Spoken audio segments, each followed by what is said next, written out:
तो बच्चों अब हम लोग डिस्कस करेंगे डीपीपी ऑफ एसएचएम। ठीक है, आई होप कि आपने इसको एक बार सॉल्व कर लिया होगा। अब हम लोग इसका सॉल्यूशन को आगे देखते हैं। चलो, तो सबसे पहले क्वेश्चन नंबर 1 से शुरुआत करते हैं बच्चों। यहां पे देखो, कभी भी डीपीपी को सॉल्व करने से पहले आप एक बार एसएचएम के सारे फॉर्मूलों को देख लेना। ठीक है, चलो यहां पे देखते हैं बच्चों। यहां पे कि लिखा हुआ है कि simple pendulum is hung from roof of sufficiently high building and moving freely to and fro। ठीक है, to and fro पेंडुलम है, आगे पीछे जा रहा है तो, और हार्मोनिक ऑसिलेटर है। तो कह रहा है बच्चों यहां पे डेटा देखो कि एक्सेलरेशन जो बॉब का है, जो वो बॉल ऑसिलेट कर रहा है, उसका जो एक्सेलरेशन है वो 2 मीटर पर सेकेंड स्क्वायर्ड है। कब? जब डिस्टेंस आपका कितना है 5 मीटर। 5 मीटर के डिस्टेंस पे जो उसका एक्सेलरेशन है वो है 20 मीटर पर सेकेंड स्क्वायर। तो पूछ रहा है कि इसका टाइम पीरियड कितना होगा। तो बच्चों याद करो कि हमें जो पढ़ाया गया था एक्सेलरेशन का फॉर्मूला, वो जब कोई पार्टिकल एसएचएम करता है तो एसएचएम के लिए उसको इस इक्वेशन को फॉलो करना पड़ता है ना। A equals to minus omega square x, अगर साइन के साथ बोलें तो। ठीक है, और अगर सिर्फ मैग्नीट्यूड की बात करेंगे तो mod of A is equal to omega square x. तो एक्सेलरेशन की वैल्यू जो दी गई है यहाँ पे वो आप देख रहे हो 20, और डिस्प्लेसमेंट जो है वो 5। तो 20 equals to omega square into 5। So omega square equals to 20 upon 5, this is equals to 4. So omega equals to under root 4 and that is equals to 2. तो ओमेगा की वैल्यू निकल के आ गई 2। अब तो कुछ करना ही नहीं है आपको, सिंपल है। टाइम पीरियड के लिए आप क्या करोगे, 2 पाई बाई ओमेगा कर लोगे। सो t इक्वल्स टू 2 पाई, और जहां तक रही बात ओमेगा की, तो ओमेगा की जगह 2 रख दोगे तो ये 2 और 2 जो है आपका कैंसिल हो गया। तो जो टाइम पीरियड निकल के आ रहा है वो क्या निकल के आ रहा है, पाई। तो जो टाइम पीरियड होगा बच्चों वो हो जाएगा यहां पे पाई सेकेंड। ठीक है, तो आंसर हो गया आपका बी। तो इसको राइट डाउन कर लो। हो गया बच्चों। अब देखो, अब क्वेश्चन नंबर 2 देखते हैं। क्वेश्चन नंबर 2 में देखो क्या बोल क्या रहा है। यहां पे लिखा हुआ है स्प्रिंग ऑफ फोर्स कांस्टेंट के। एक स्प्रिंग है जिसका फोर्स कांस्टेंट के है, is cut into length of ratio 1:3। जो इस स्प्रिंग को कट किया गया है 1, 2 और 3 के रेशियो में। ठीक है ना, 1, 2 और 3। They are connected in series, the new force constant is k dash, then they are connected in parallel, then force constant is k double dash. तो आपको यहां पे k डैश और k डबल डैश का रेशियो फाइंड आउट करना है। देखो, आप फिर से याद करो फॉर्मूला, जो हर चीज है, हर क्वेश्चन का एक स्पेशल फॉर्मूला मैंने आपको ऑलरेडी बता रखा है। मैंने क्या बताया था कि जैसे मान लो, याद करो फॉर्मूला, अगर ये स्प्रिंग है ना, इसकी टोटल लेंथ है L। ध्यान से याद करो फॉर्मूला।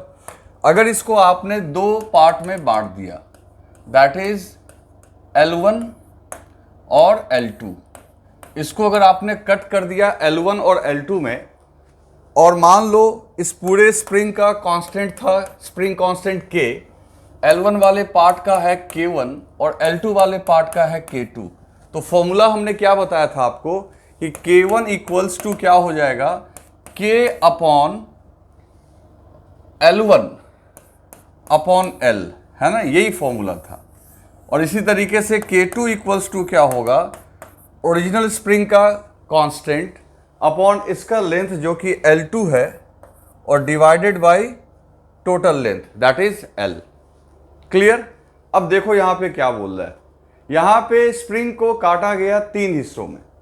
तो 3 हिस्सों में काटा गया, तो एक काम करते हैं, जो 3 हिस्सों में काटा गया है और रेशियो आपको दिया हुआ है, रेशियो देखो आप दिया हुआ है 1, 2 और 3 का। तो ऐसा करो, टोटल का लेंथ मान लो 6L। कितना मान लेते हैं, 6L। तो ये हो गया आपका L, ये हो गया आपका 2L और ये हो गया आपका 3L। इन 3 हिस्सों में इसको हमने कट कर दिया है। अब सिंपल सी बात है, इसका स्प्रिंग कांस्टेंट K1, इसका K2, इसका K3 और ओरिजिनल स्प्रिंग का है K। ओरिजिनल स्प्रिंग का जो है वो क्या है, K मान लेते हैं। देखो लिखा हुआ है K है ओरिजिनल स्प्रिंग का। तो ओरिजिनल स्प्रिंग का K है, तो सबसे पहले बच्चों K1 इक्वल्स टू क्या हो जाएगा, तो K1 इक्वल्स टू, देखो फॉर्मूला क्या लिखवाया हमने कि K डिवाइडेड बाई इसकी लंबाई दैट इज L, है ना। तो लिखेंगे L और टोटल लंबाई, टोटल लेंथ कितना है 6L, तो ये देखो ये हो जाएगा 6K के बराबर। ओके, इसी तरीके से K2 की बात करोगे तो K2 की बात करोगे तो K2 पार्ट का लेंथ कितना है 2L, तो K upon 2L upon 6L, तो ये ऊपर चला गया आपका, तो ये हो गया आपका 3K। और ऐसे ही बच्चों अगर K3 की बात करेंगे तो K3 की बात करेंगे तो यहां देखो क्या होगा, फिर यहां पे K upon 3L upon 6L और ये हो जाएगा आपका 2K। क्लियर है। तो इस तरीके से K1, K2 और K3 ये तीनों का आपने देखा 6K, 3K और 2K। आ रही है बात समझ में। अब क्या बोल क्या रहा है, जो ये पार्ट कटे हुए हैं इनको पहले तो उसने एक जोड़ा, आपको देखो पहले तो they are connected in series, है ना। तो पहले तो स्प्रिंग कांस्टेंट जो टूटा तीनों पार्ट उसको सीरीज में जोड़ा। तो भाई सीरीज में जोड़ने का तो मतलब है कि पहले काटा और फिर आपने जोड़ दिया, तो फिर तो वो वापस वो ओरिजिनल स्प्रिंग ही बन जाएगा। तो ओरिजिनल स्प्रिंग का तो स्प्रिंग कांस्टेंट K है, तो उसका इक्विवेलेंट आपका K डैश ही रहेगा। तो सीधी सी बात है यहाँ पे कि हम कह सकते हैं K डैश जो है आपका वो हो जाएगा K के बराबर। क्यों भाई, तो आपने इसको कट किया और वापस फिर जोड़ दिया तो कोई फर्क, सीरीज का मतलब याद है ना, सीरीज का मतलब क्या है, सबको एक साथ इस तरीके से अटैच कर देना। तो K डैश की वैल्यू K आ जाएगी। और जहां तक रही बात पैरेलल में, तो आपको पैरेलल में पता है कि पैरेलल में इनको सीधा ऐड कर देना होता है ना, पैरेलल में सीधा ऐड कर देना होता है। तो देखो 6, जैसे पैरेलल करने का मतलब है कि 6K, 3K और 2K ये सारे ऐड हो जाएंगे, ठीक है। तो ये ऐड हो जाएंगे तो ये हो जाएगा आपका 11K। तो अब आपको रेशियो पूछ रहा है, so K dash upon K double dash equals to K upon 11K and finally 1/11, sorry 1/11, तो 1:11 ये निकल के आया। क्लियर है ना। तो इसको राइट डाउन करो और आप पैरेलल और सीरीज वाला याद रखना, वो हमेशा पैरेलल और सीरीज में याद करो। कैसे था कि जब मान लो स्प्रिंग ऐसे जुड़ा हुआ रहता है, स्प्रिंग ऐसे जुड़ा हुआ रहता है, जैसे मान लो एक हो गया, ये दूसरा हो गया, तो ये सीरीज था आपका, है ना, इसको सीरीज बोलते हैं। और इस केस में याद करो K इक्विवेलेंट होता था 1/K1 प्लस 1/K2। और अगर यही पैरेलल में होगा तो पैरेलल में ये ऐसे होगा, पैरेलल में ये ऐसे होगा, दैट इज K1 K2। तो K इक्विवेलेंट जो होगा K1 प्लस K2 के इक्वल होगा। ठीक है, चलो अब हम लोग बात करते हैं बच्चों क्वेश्चन नंबर 3 की। अब इसमें देखो आप जरा ध्यान से, लिखा हुआ है a particle execute linear simple harmonic motion with amplitude of 3 centimeter. When particle is 2 centimeter from the mean position, the magnitude of its velocity is equal to acceleration. Then its time period. देखो थोड़ा दिमाग लगाते हैं। देखो यहाँ पे दो formula हम लोग यूज कर सकते हैं। एक तो v इक्वल्स टू अपने को याद होगा omega under root a square minus x square, एक इसका यूज कर सकते हैं हम लोग। एक फॉर्मूला और यूज करना पड़ेगा जो यहाँ पे लिखा हुआ है कि वेलोसिटी का जो मैग्नीट्यूड है वो एक्सेलरेशन के मैग्नीट्यूड के इक्वल है, ठीक है। और तुम जानते हो बच्चों कि एक्सेलरेशन का मैग्नीट्यूड होता है ओमेगा स्क्वायर एक्स। तो हम चाहे तो यहाँ पे v की जगह ओमेगा स्क्वायर एक्स रख के और यहाँ पे से ओमेगा निकाल लेंगे। तो यही हम लोग करने जा रहे हैं। तो प्लानिंग आपको समझ में आ गई होगी। तो अब देखो क्वेश्चन नंबर 3 को हम लोग कैसे सॉल्व करेंगे। सबसे पहले अपने को पता है कि v equals to omega under root a square minus x square. Formula सब याद होना चाहिए बच्चों। और दूसरा यहाँ पे इस स्पेशल केस में दिया हुआ है कि वेलोसिटी की मैग्नीट्यूड एक्सेलरेशन की मैग्नीट्यूड के इक्वल है। क्लियर? और एक्सेलरेशन का मैग्नीट्यूड हम लोग को पता होता है बच्चों, ओमेगा स्क्वायर एक्स के बराबर होता है।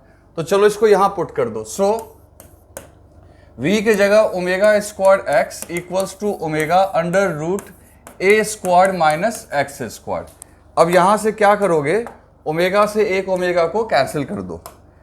अब सीधी सी बात है, omega into x equals to under root a square minus x square. अब यहाँ पे देखो ओमेगा की वैल्यू कैसे आएगी, तो एम्पलीट्यूड 3 है और x की वैल्यू कितनी है 2।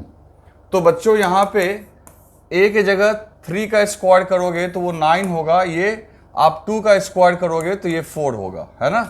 और इधर आपका x जो है वो 2 ओमेगा है ना, x को 2 रखोगे, इसलिए ओमेगा इक्वल्स टू आपका अंडर रूट 5 डिवाइडेड बाई 2। ये ओमेगा की वैल्यू निकल के आ गई। अब इसके बाद टाइम पीरियड निकालना तो बहुत आसान काम है। तो टाइम पीरियड होता है 2 पाई बाई ओमेगा। तो बच्चों यहाँ से 2 पाई और जो ओमेगा है, ओमेगा की जगह अंडर रूट 5 अपॉन 2 कर दोगे, 2 ऊपर चला गया, this is 4 pi upon under root 5। तो टाइम पीरियड आपका निकल के आ गया 4 पाई अपॉन अंडर रूट 5। तो ये हम लोग यहाँ पे लिख लेंगे। तो इसका आंसर हो गया आपका कौन सा, 4 पाई अंडर रूट 5। तो फॉर्मूला अगर आपको याद होगा बच्चों तो क्वेश्चंस बनते चले जाएंगे। अब बच्चों बात करते हैं क्वेश्चन नंबर 4 की। इसमें लिखा हुआ है, a body of mass m is attach to the lower end of a spring whose upper end is fixed. ठीक है, एक बॉडी है जिसका मास m है, उसको अटैच किया गया है लोअर एंड ऑफ स्प्रिंग से। The spring has negligible mass. When the mass is slightly pulled down and released, it oscillates with time period of 3 seconds.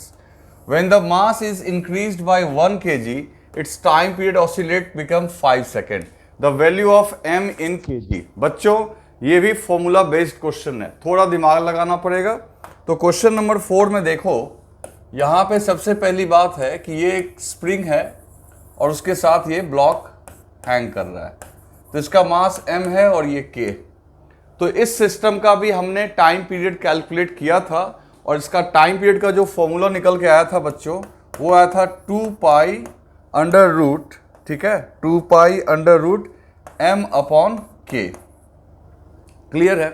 तो टाइम पीरियड मास पे और k पे डिपेंड करता है।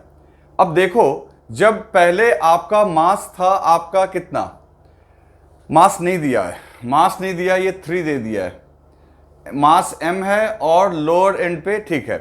तो अब इसमें क्या कर रहा है कि it oscillates with time period of 3 second when the mass m is increase by, तो हो गया, अब ठीक है।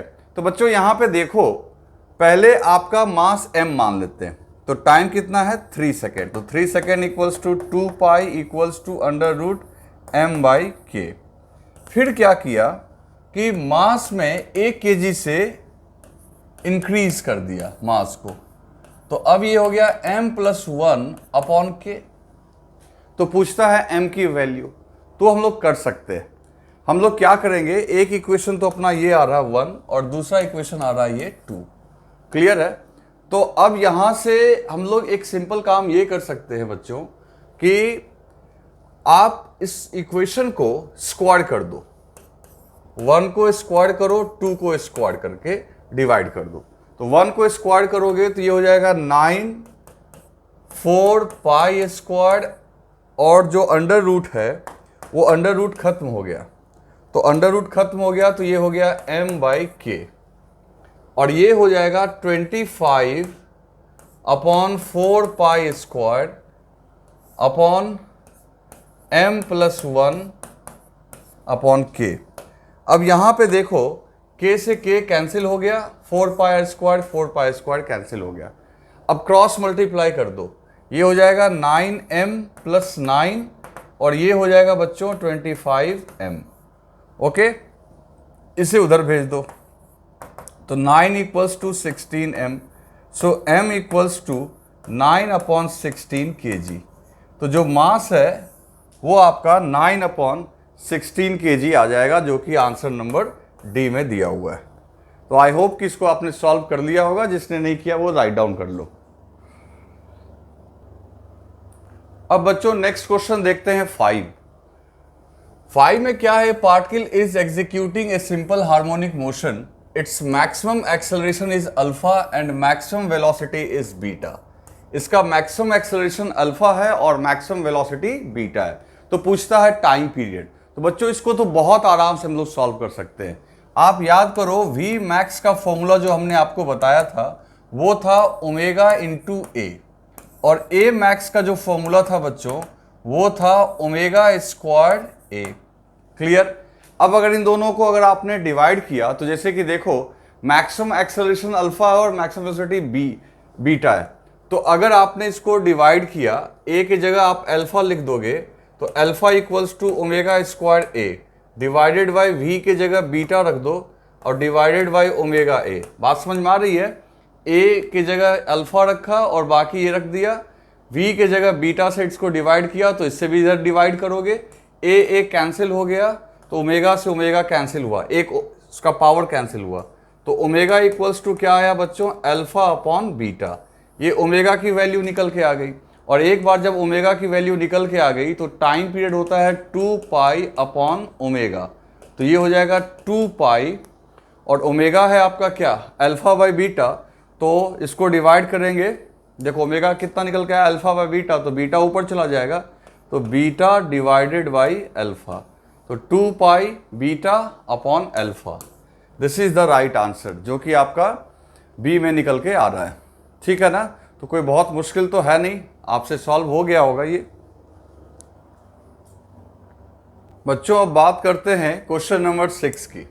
तो क्वेश्चन नंबर 6 में देखो यहां लिखा हुआ है a particle of mass m oscillates along x axis according to equation x equals to a sin omega t। The nature of graph between momentum and displacement of the particle is. अब हालांकि इस equation से बहुत फर्क नहीं पड़ता है, अपने को ग्राफ ड्रॉ करना है मोमेंटम और डिस्प्लेसमेंट ऑफ पार्टिकल की। तो देखो कैसे दिमाग लगाएंगे। पहले तो आपको इक्वेशन बनाना होगा। ये आपका 6 नंबर हम लोग सॉल्व करने जा रहे हैं। तो सबसे पहले याद करो एक इक्वेशन हम लोग के पास क्या था, v equals to omega under root a square minus x square. यहीं से काम हम लोग करेंगे। अब एक काम करते हैं, हम लोग दोनों तरफ m से मल्टीप्लाई कर देते हैं। तो ये हो जाएगा mv और ये हो जाएगा m omega under root a square minus x square. आ रही है बात समझ में। तो ये m इंटू वी को हम लोग मोमेंटम लिख सकते हैं। This is m omega under root a square minus x square.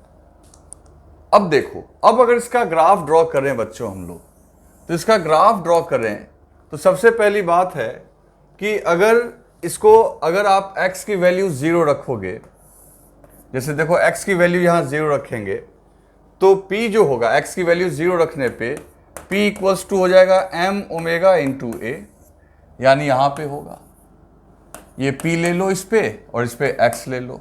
तो जैसे जैसे आप x बढ़ाओगे, देखो सब्ट्रैक्शन में है या माइनस लगा हुआ है तो मोमेंटम तो घटेगा। यहाँ से ग्राफ शुरू करेंगे और ये आपका इसका इंटरसेप्ट हो जाएगा m ओमेगा a पे, और यहाँ के बाद ये मोमेंटम समझते हो ना, मास इंटू वेलोसिटी को ही तो मोमेंटम बोलेंगे। और उसके बाद इसका ग्राफ क्या होगा, नीचे आएगा। और अगर इसका स्लोप निकालोगे तो ये स्लोप नेगेटिव और वेरिएबल ही आएगा। तो बच्चों इस केस में ये जो स्लोप आएगा कुछ ऐसा आएगा, है ना, ये स्लोप कुछ ऐसा आएगा। आ रही है बात समझ में। तो ये स्लोप ऐसा आएगा, मतलब कि वेरिएबल स्लोप आएगा। वेरिएबल स्लोप में अगर हम ऐसा ग्राफ ड्रॉ करेंगे, आप इसको देख कर सॉल्व कर सकते हो।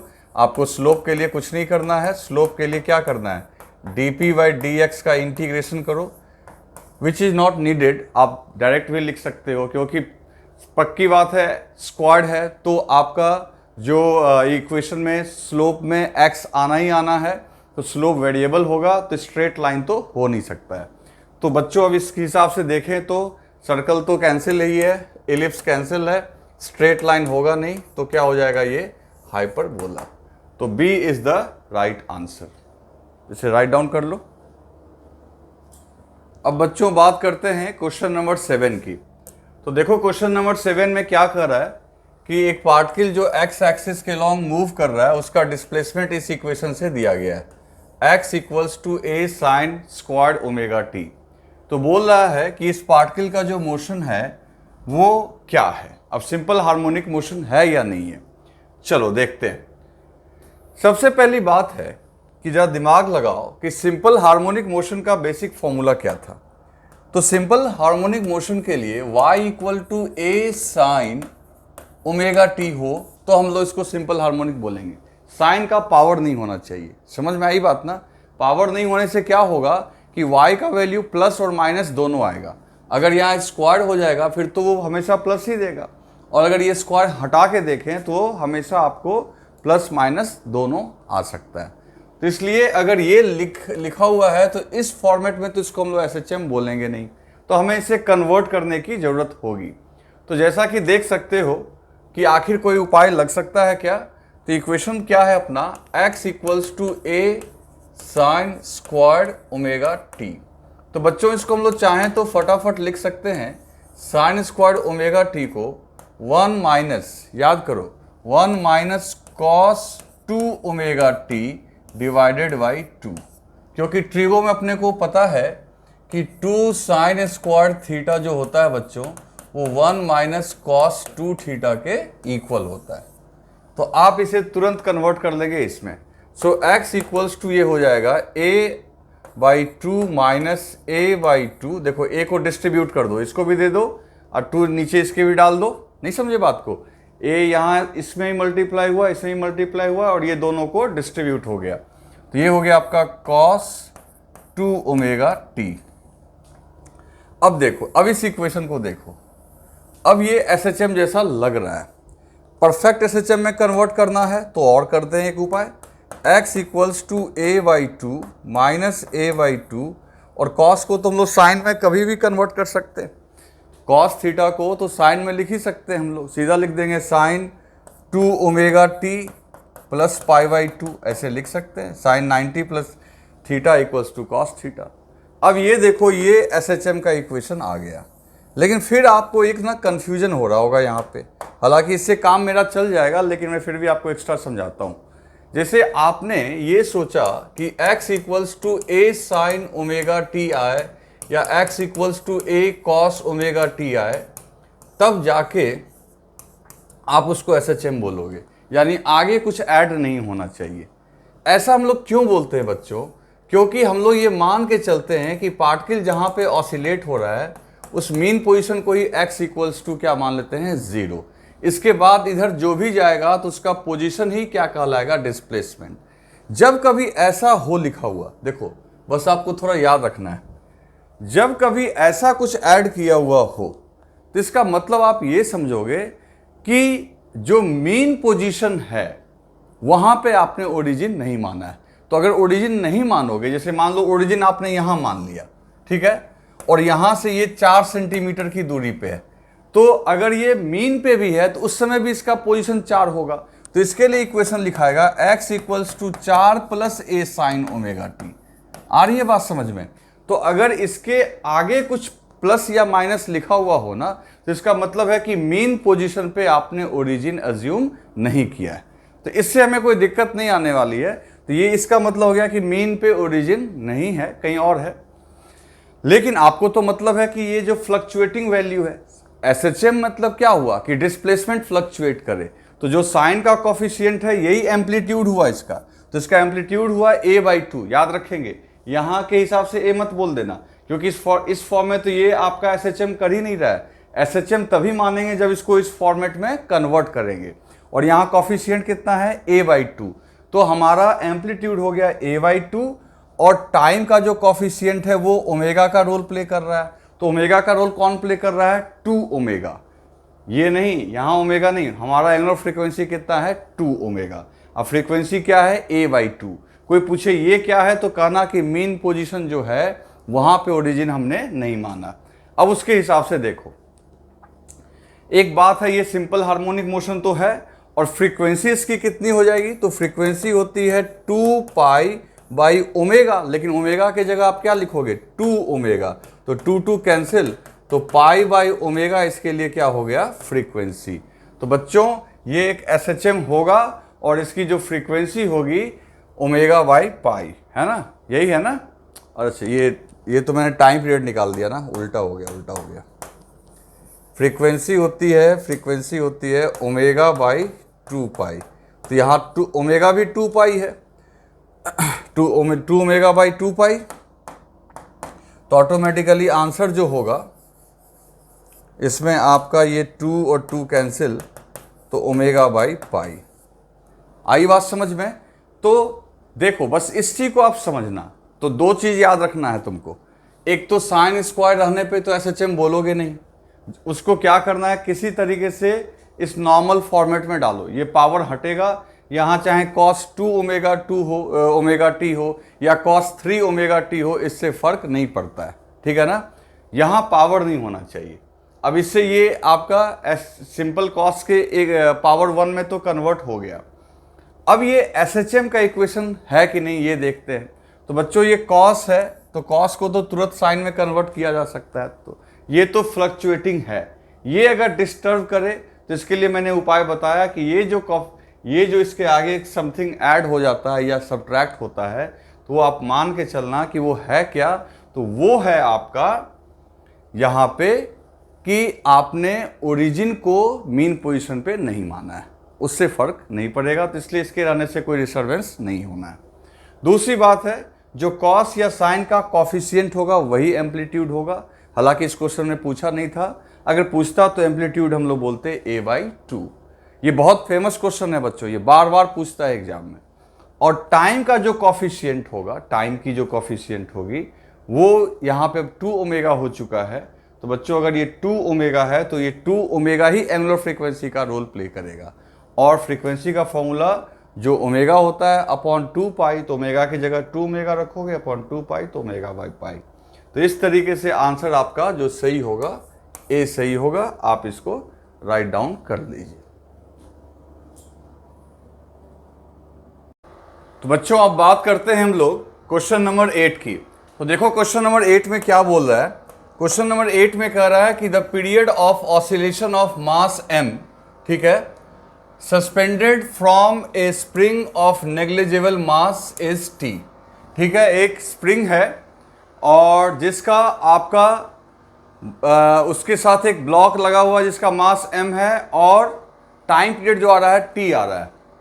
अब क्या बोल रहा है कि एक और मास उसमें ऐड कर दिया जाता है along with it। देखो along with it का मतलब क्या हुआ कि एक मास और आपने ऐड कर दिया, तो क्या हुआ कि the period of oscillation will be now. तो ऑसिलेशन की पीरियड क्या हो जाएगी, तो बहुत सिंपल है बच्चों। टाइम पीरियड का फॉर्मूला होता है अंडर रूट, ठीक है, 2 pi under root m upon k, यही होता है ना, mass upon k। Time period का फॉर्मूला तो यही होता है। अब क्या कर रहा है कि पहले t था जब मास क्या था आपका m, अब एक मास और ऐड कर दिया गया, तो एक मास और ऐड कर दिया गया t डैश, मतलब वो भी आपका m मास ही है, तो ये हो जाएगा m plus m upon k। तो ऑटोमेटिकली ये हो जाएगा 2 पाई, ठीक है, under root 2m by k। तो तुम देख सकते हो दोनों को कंपेयर करोगे तो टाइम पीरियड जो है बच्चों वो √2 टाइम्स ज़्यादा हो जाएगा। जो टाइम पीरियड है वो √2 टाइम्स ज़्यादा हो जाएगा, यानी √2t। ये बहुत सिंपल था, आपको कुछ नहीं करना था। एक आपका मास पहले m था स्प्रिंग के साथ लगा हुआ, आपने एक और मास ऐड कर दिया तो टाइम पीरियड हो गया √2t। तो ये आई थिंक आपने सॉल्व कर लिया होगा, इसको राइट डाउन कर लो।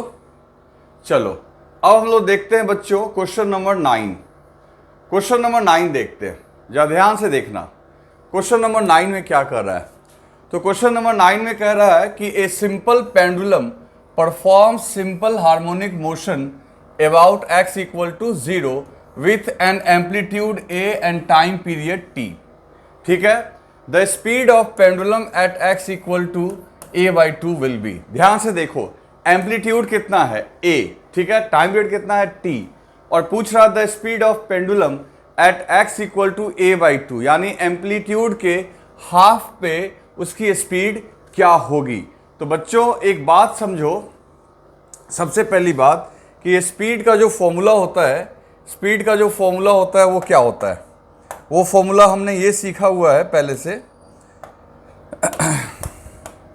v equal to omega under root a square minus x square. ठीक है, अब यहाँ पे देखो जो वेलोसिटी है वो क्या दी गई है, आप वेलोसिटी ही निकालना है अपने को। ठीक है, तो ओमेगा की जगह ओमेगा रहने दो, एम्पलीट्यूड को a मान रहा है इसने, तो a स्क्वायर कर लेते हैं। देखो एम्पलीट्यूड को a बोल रहा है, और किसी समय डिस्टेंस क्या है a/2, तो a/2 का स्क्वायर हो गया बच्चों, तो ये ओमेगा हो गया under root a square upon a square by 4, तो ऑटोमेटिकली ओमेगा जो हो गया आपका रूट 3a स्क्वायर बाई 4, तो ओमेगा आपका हो गया a/2 इंटू रूट 3। अब जरा सोचो कि ओमेगा कैसे निकालें। तो बच्चों हम लोग जानते हैं कि time period t equals to होता है 2 पाई बाई ओमेगा, तो omega equals to 2 pi upon t. तो इस क्वेश्चन में अपने को दिया हुआ है टाइम पीरियड t, तो t की वैल्यू पुट कर दो तो आपको यहाँ से आंसर आ जाएगा। तो v इक्वल्स टू आप ओमेगा की जगह क्या लिख दोगे, 2 पाई बाई टी इंटू, ठीक है, omega into a/2 into root 3। तो बच्चों यहाँ से ये ऑल टुगेदर सबको अगर सॉल्व करोगे तो ये कितना आ जाएगा, 2 कैंसिल हो गया, और ओमेगा की जगह हम लोग क्या लिख दिए 2 पाई बाई टी, तो ये हो गया आपका pi root 3a/t। This is the speed. ये इसकी क्या हो गई बच्चों, स्पीड हो गई, जो कि आप देख सकते हो किसी चॉइस में दिया हुआ होगा, and that is choice c में। तो pi root 3a/t which is given in this choice, तो c is the right answer. इसको राइट डाउन कर लो। अब बच्चों बात करते हैं हम लोग क्वेश्चन नंबर 10 की। क्वेश्चन नंबर 10 में देखो क्या लिखा हुआ है, कि यहाँ पे लिखा हुआ है a mass is suspended separately by 2 different springs in successive order, then the time period is t1 and t2 respectively. If it is connected by both springs as shown in figure, then time period is t0.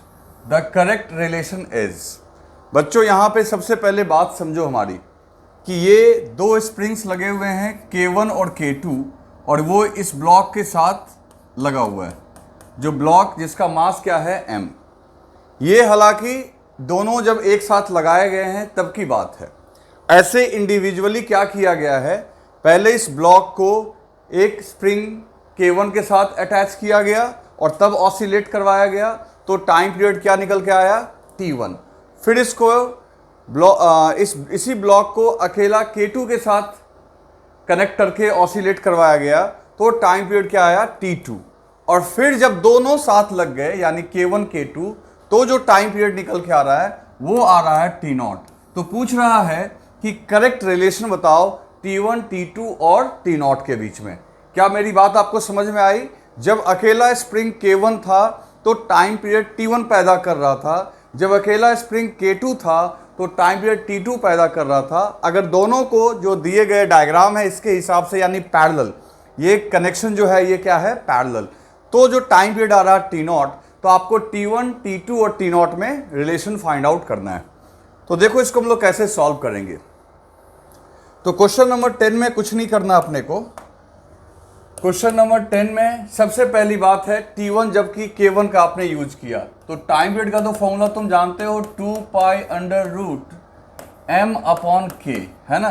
तो जब time period t1 की बात आएगी तो 2 pi under root m upon K1, clear. और दूसरी बात t2 that is 2 pi under root m upon K2, ये t2 की बात आई। जब इन दोनों को ऐड किया गया तो t0 आया, that is 2 pi under root m upon k equivalent, है ना। जब दोनों को यूज करोगे तो उस केस में स्प्रिंग का क्या निकालोगे k इक्विवेलेंट।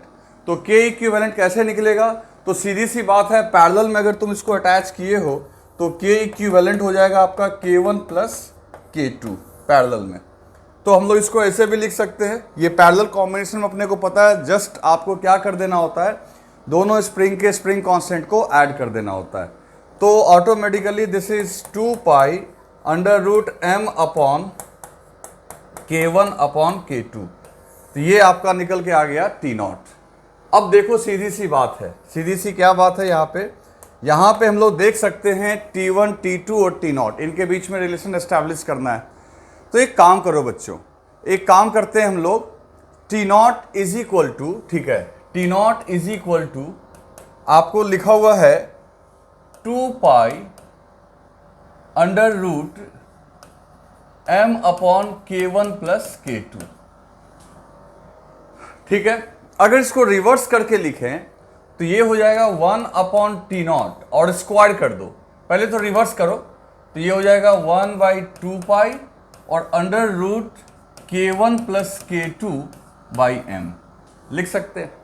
अब इसको स्क्वायर कर दो दोनों तरफ, तो ये हो जाएगा 1 अपॉन T0 का square equal to 1 upon 4 pi square, and this is k1 plus k2 upon m। आ रही है बात समझ में? अब T0 स्क्वायर को ऊपर लेके चले जाएंगे तो ये हो जाएगा T0 टू द पावर -2, है ना, ऊपर जाएगा तो -2, और यहाँ पे देखो ये क्या आ जाएगा, m को बाहर निकाल लो, 1 upon 4 pi square into k1 plus k2। अब k1 और k2 की जगह क्या लिख सकते हो? तो सीधी सी बात है बच्चों, अगर देखो इस इक्वेशन को, अगर इनको दोनों तरफ स्क्वायर कर दोगे तो ये अंडर रूट हट जाएगा, है ना। तो k1 इक्वल्स टू लिख सकते हैं हम लोग 4 pi square m by T1। तो यहाँ पे जरा इसको मैं साइड कर दूँ इधर, ये रहा, ठीक है। तो T0 to the power -2 1 upon 4 pi square, और k1 के जगह देखो क्या लिख सकते हैं, k1 के जगह हम लोग लिख सकते हैं, k1 की जगह क्या लिख सकते हैं, दो तरफ स्क्वायर करोगे तो इसका स्क्वायर हो जाएगा यहाँ पे 4 पाई स्क्वायर m, ठीक है, और T1 नीचे आ जाएगा। तो देखो ये क्या आएगा, ये m तो छूट गया ना, ये m एक यहाँ भी रहेगा, ये वाला m देखो यहाँ पे आ जाएगा। तो यहाँ पे हम लोग लिख सकते हैं बहुत आराम से, that is 4 pi square m upon T1 का स्क्वायर, और k2 की जगह इसको स्क्वायर कर दोगे, तो इसको स्क्वायर कर दोगे तो k2 बराबर लिख सकते हो तुम 4 pi square m upon T2 का स्क्वायर। क्लियर?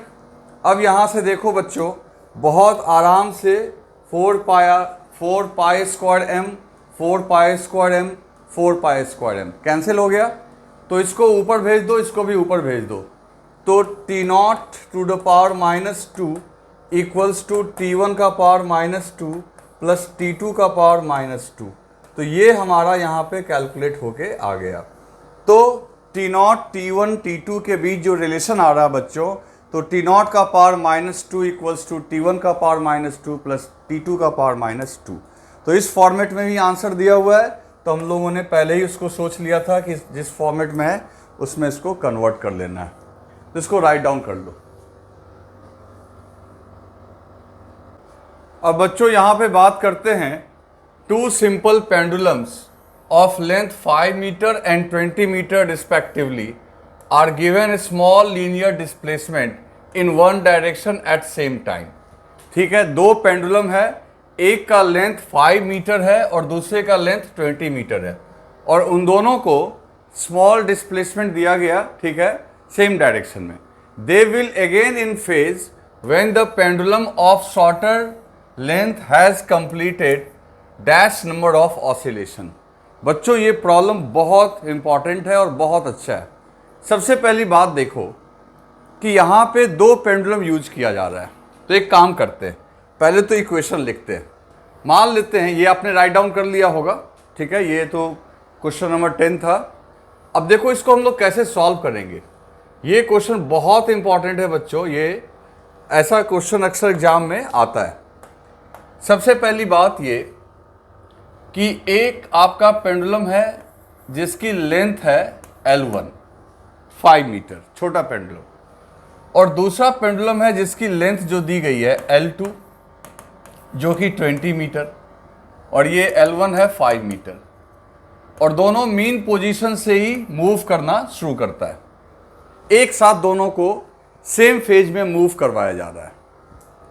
तो सीधी सी बात है, अब मीन पोजीशन से भेज रहे हो तो देखो इसके लिए फॉर्मूला लिखोगे x1 इक्वल्स टू, मान लो इसका एम्पलीट्यूड a1 है, साइन ओमेगा 1 इंटू टी, है ना।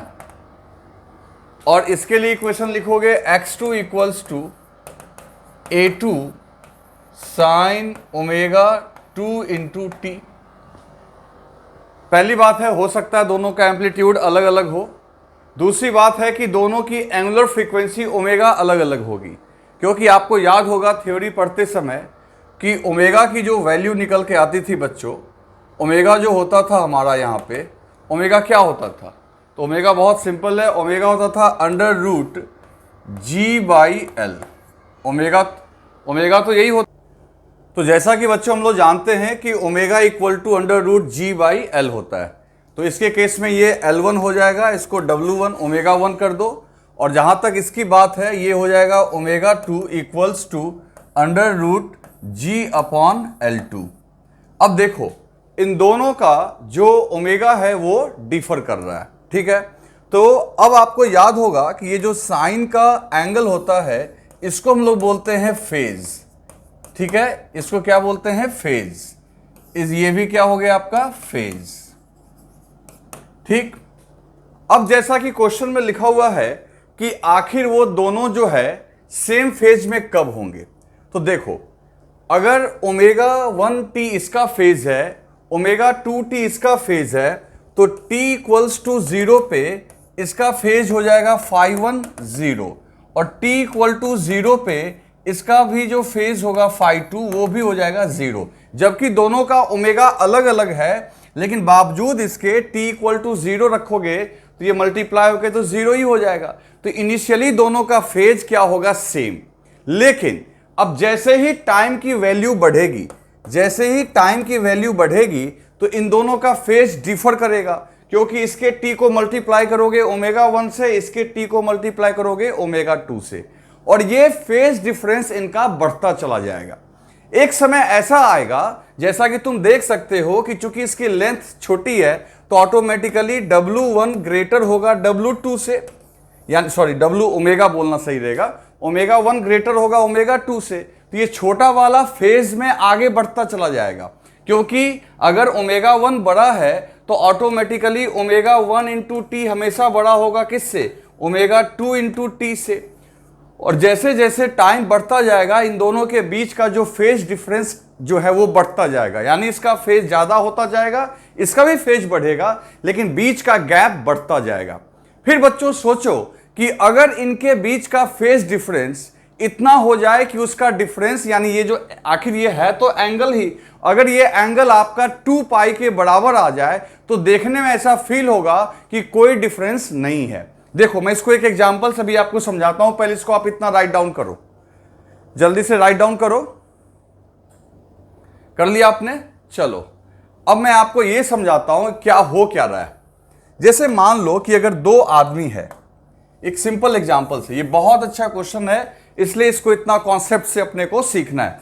तो मान लो अगर दो आदमी है, एक आदमी जो है वो है 1 और दूसरा आदमी है 2। अब ये दोनों दौड़ लगाए एक ग्राउंड का चक्कर करने के लिए। 1 जो है वो फास्ट चल रहा है, 2 स्लो चल रहा है। तो होगा क्या, कुछ देर के बाद की स्थिति ये होगी कि जो आपका जो है 2 आपका मान लो दौड़ के यहां पहुंचा है, ठीक है ना, इस क्लॉक में सब दौड़ रहा है, और 1 इससे बहुत आगे निकल चुका है। तो अब आप खुद सोचो कि पहले ये दोनों साथ थे, लेकिन अब क्या हो रहा है कि 2 जो है वो स्लो चल रहा है, 1 फास्ट चल रहा है, तो इनके बीच का डिफरेंस बढ़ता चला जाएगा, है ना। तो हो सकता है कि एक समय ऐसा आए कि ये डिफरेंस इतना ज्यादा हो जाए कि मान लो कि 2 आपका यहां पहुंचे, 2 आपका यहां पहुंचे, 2 यहां से चल के यहां पहुंचे और 1 पूरा घूम के वहां तक पहुंच जाए। तो देखने में लगेगा कि ये दोनों फिर से सेम फेज में आ गए। बात समझो, यहां पे दोनों साथ चले लेकिन 1 फास्ट चल रहा है, 2 स्लो चल रहा है ना। तो 2 स्लो चल रहा है, तो 2 जब तक यहां पे आया तब तक ये 1 एक चक्कर काट के वहां पहुंच जाए, तो देखने वाले को तो फिर लगेगा कि 1 और 2 एक साथ हो गए। बात समझ में आ रही है ना, कि 2 अभी यहां पहुंचा ही था कि 1 दौड़ के पूरा एक चक्कर काट के वहां पहुंच गया। आ रही है बात समझ में? तो इस तरीके से ये दोनों फिर से टेक्निकली सेम फेज में नजर आएंगे, टेक्निकली सेम फेज में नजर आएंगे, लेकिन एक्चुअली आप देखो ये पूरा 360 डिग्री एंगल ज्यादा चला हुआ है। मान लो कि 2 यहां से चल के यहां तक आया और 120 डिग्री चला, तब तक ये पूरा 360 प्लस 120, तो यानी ये चला 120 और ये 360 प्लस 120, यानी दोनों के बीच का गैप कितना हुआ? 360 का। तो मैं यही बोल रहा हूं कि इनिशियली दोनों का फेज सेम है, लेकिन एक समय के बाद इनका फेज सेम देखने में लगेगा, लेकिन उस समय वो उससे 2 पाई एंगल फेज में आगे होगा। कौन? जिसका फेज यानी ओमेगा ज्यादा है। तो देखो फिर से वापस, जैसा कि ओमेगा 1 बड़ा है ओमेगा 2 से, तो किसी टाइम t पे ओमेगा 1t बड़ा होगा ओमेगा 2 इंटू टी से। इनिशियली दोनों का फेज भले सेम है, लेकिन जैसे जैसे टाइम बढ़ेगा इनके बीच का फेज गैप बढ़ेगा। ये एग्जांपल, ये डायग्राम आपको बनाने का जरूरत नहीं है। तो ऐसा करते हैं हम लोग, मान लेते हैं सपोज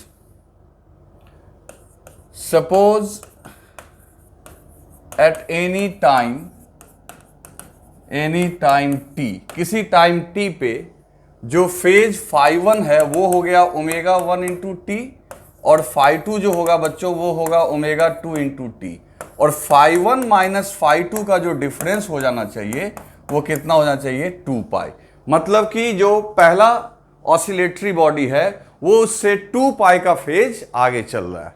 क्लियर है? तो φ1 माइनस φ2 इक्वल्स टू 2 पाई, तो यहां लिख दोगे omega 1 minus omega 1 into t, और ये हो जाएगा omega 2 into t equals to 2 pi. Clear? तो यहां से t इक्वल्स टू आ जाएगा 2 pi upon omega 1 minus omega 2। ये वो टाइम आया जब दोनों एक बार फिर से सेम फेज में आ जाएंगे। क्लियर? लेकिन अपने को क्या पूछ क्या रहा है?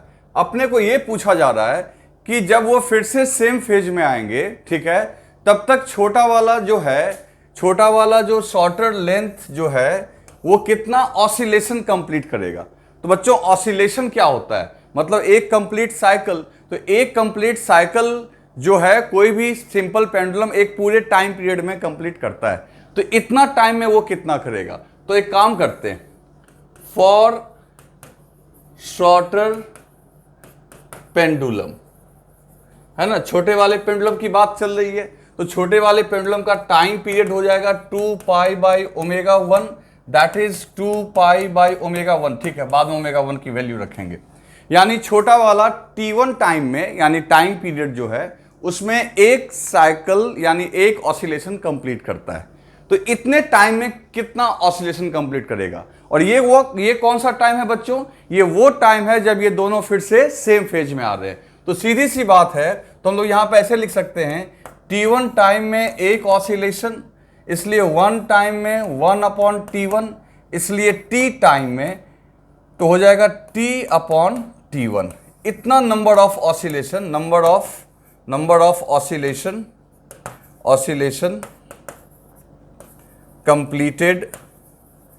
completed by shorter pendulum. अब देखो, कल को इस क्वेश्चन में तो ये पूछा हुआ था कि जब तक कि वो दोनों सेम फेज में आएंगे तो छोटा वाला कितना ऑसिलेशन कंप्लीट करेगा, छोटा लेंथ वाला। कल को ये भी पूछ सकता है एग्जाम में बड़ा लेंथ वाला, तो उसमें आपको कोई घबराने वाली बात नहीं है। ये टाइम तो वो टाइम आ ही गया जब दोनों का फेज क्या है? सेम है। तो अब यहाँ पे जैसे हमने लिखा T1, कैपिटल T1, तो अब हम लोग चूंकि बड़े वाले की बात कर रहे हैं, तो बड़ा वाला एक ऑसिलेशन T2 टाइम में कवर करेगा, तो उसके लिए हम लोग लिख देंगे कि T2 टाइम में वो 1 ऑसिलेशन कंप्लीट करेगा, इसलिए 1 में 1 बाई T2, इसलिए इतना टाइम में, तो यहाँ T अपॉन T2 हो जाएगा। तो आप देख लेना क्वेश्चन में कि क्या पूछ रहा है। फिलहाल हमको छोटा वाला पूछ रहा है, तो अब हम लोग क्या करेंगे, T का वैल्यू यहां से पुट करेंगे और T1 का वैल्यू भी पुट करेंगे और देखते हैं क्या आता है। तो इसको पहले जल्दी से राइट डाउन कर लो। कर लिया आपने? चलो, तो अब यहां पे देखो क्या लिखेंगे। सो नंबर ऑफ ऑसिलेशन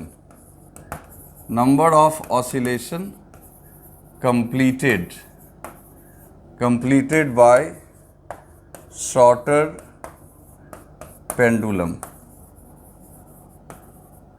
तो ये हो गया आपका क्या, ये हो गया आपका t अपॉन T1 और t की जगह रखोगे 2 pi upon omega 1 minus omega 2 और T1 की जगह बच्चों रखोगे, T1 की जगह क्या रखोगे, तो T1 की जगह रखोगे 2 पाई अपॉन ओमेगा 1। अब यहाँ पे 2 पाई कैंसिल, ओमेगा 1 चला गया ऊपर, तो ऑटोमेटिकली ये आ गया आपका यहाँ पे omega 1 upon omega 1 minus omega 2। Omega 1 की बात करोगे तो ये हो जाएगा आपका अंडर रूट, ओमेगा 1 को लिख सकते हैं बच्चों, ओमेगा की वैल्यू कैसे लिख रहे थे हम लोग, तो ओमेगा की वैल्यू जो लिख रहे थे कुछ देर पहले ही हम लोग याद करो, G अपॉन L1 है ना, ओमेगा 1 हो जाएगा G अपॉन L1 और ये हो जाएगा आपका under root G upon L1 minus under root G upon L2। अब यहाँ पे कुछ कैंसिल कर सकते हो, ऑफ कोर्स कैंसिल कर सकते हैं, इसको मैं ऊपर कर दूँ, ये तो पहले आपने लिख रखा है, तो देखो यहाँ पे कैंसिल क्या हो जाएगा, तो अंडर रूट जी कैंसिल हो जाएगा, तो ऊपर में आ जाएगा क्या, ऊपर में आ जाएगा बच्चों 1 बाई अंडर रूट L1 और नीचे में एलसीएम ले लो, तो under root L2 minus under root L1 divided by under root L1 into under root L2। Clear, एक फॉर्मूला मैं बना दे रहा हूँ ताकि आप डायरेक्ट एग्जाम में इतना लंबा लिखने का जरूरत नहीं है। तो अंडर रूट L1 कैंसिल हो गया, तो अंडर रूट L2 ऊपर चला गया, तो आपका आंसर आया under root L2 upon under root L2 minus under root L1। अब देखो रख दो यहाँ पे वैल्यूज़ को, तो अंडर रूट L2 कितना है, तो अंडर रूट L2 है 20 है ना, तो लिख देंगे 20, फिर नीचे में ये लिख देंगे under root 20 minus under root 5, तो इसको लिख देंगे बच्चों अंडर रूट 20 को क्या लिख सकते हैं 5 इंटू 5, दिस इज 5 इंटू 4, तो 4 तो बाहर 4 अंडर रूट से बाहर आएगा, तो ये 2 रूट 5 आ गया, नीचे में ये 2 रूट 5 और ये तो रूट 5 है ही, तो यहाँ से रूट 5 कैंसिल हो गया, तो आपका जो आंसर आएगा निकल के रूट 5 कैंसिल, तो 2 upon 2 minus 1, this is 1 sorry 2। तो छोटा वाला जब तक बड़ा वाला बच्चों फिर से दोनों फेज में जब आएगा तो इसका मतलब छोटा वाला 2 साइकिल कंप्लीट कर चुका होगा, ठीक है ना। कल को अगर बड़ा वाला पूछता तो जहां T1 लिखे हुए हो यहाँ पे T2 लिख देते, ठीक है, तो वहां से आपको उसका भी आंसर आ जाता, तो T2 लिखते तो आप वहां से कैलकुलेट कर लेते। इसको फटाफट राइट डाउन कर लो।